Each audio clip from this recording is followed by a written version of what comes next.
was the inspiration for you to get involved in designing shirts? Was it your father, or was it in Japan, or I grew up in my dad's factory as a baby. My mother worked and my father worked together. So, I spent a lot of time in the factory, and then as I got older, I worked there, my summer jobs as a teenager, and I saw how hard my father worked, and how, stressful it could be to be in the garment industry, especially being on an island and trying to manufacture all the things that happen that you don't have control with. So I realized it was a very tough industry. But then when I was going to college, my dad asked me to come and work there with him because he said he needed help. And he said, just come work with me for a little while and then you can go back to school. So I started working with him, and once you start, you can't stop. It's pretty hard to pull out and go to school. So my dad made mostly ladies' Missy resort clothes.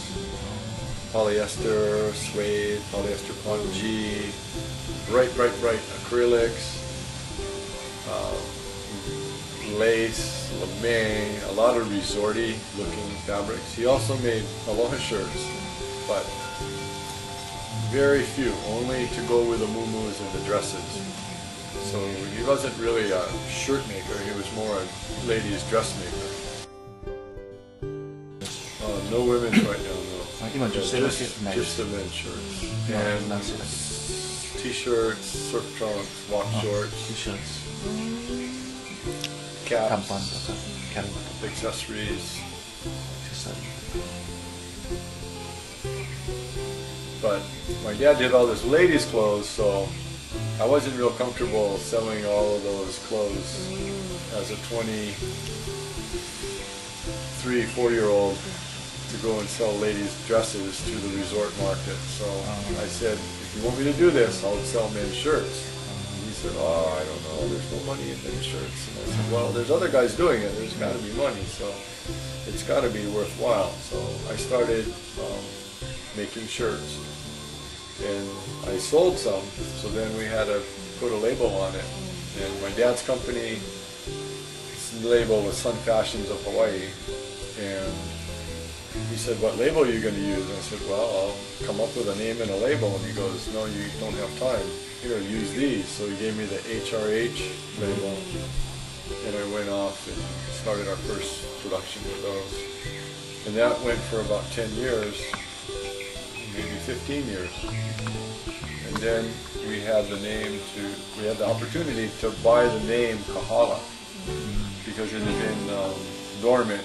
It had been out of business for a long time. I started with my dad, and then he passed away very early when I was very young. And so we did a lot of exciting things.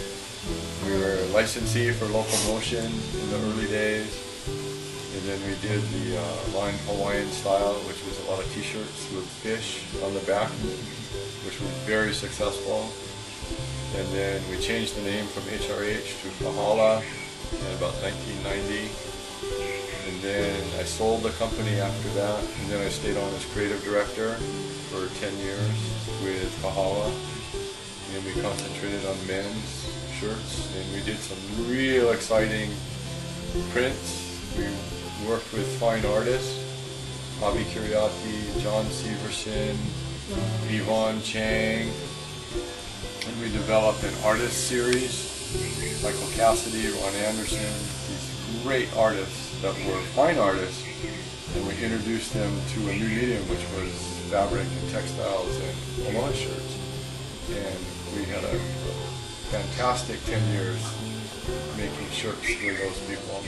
And then I left and went to go work at Patagonia and did the Pataloha collection for almost 5 years. And then Tori Richards bought Kahala. Kahala was kind of going down like this. And Tori Richards bought Kahala, and then they asked me to come back to Kahala. So it hasn't even been a year yet. And we've put Kahala back together again from scratch. We'd come up with a new logo, new typeface, pretty much knew everything, and new product, everything brand new. So it's been a very busy last couple of 10 months.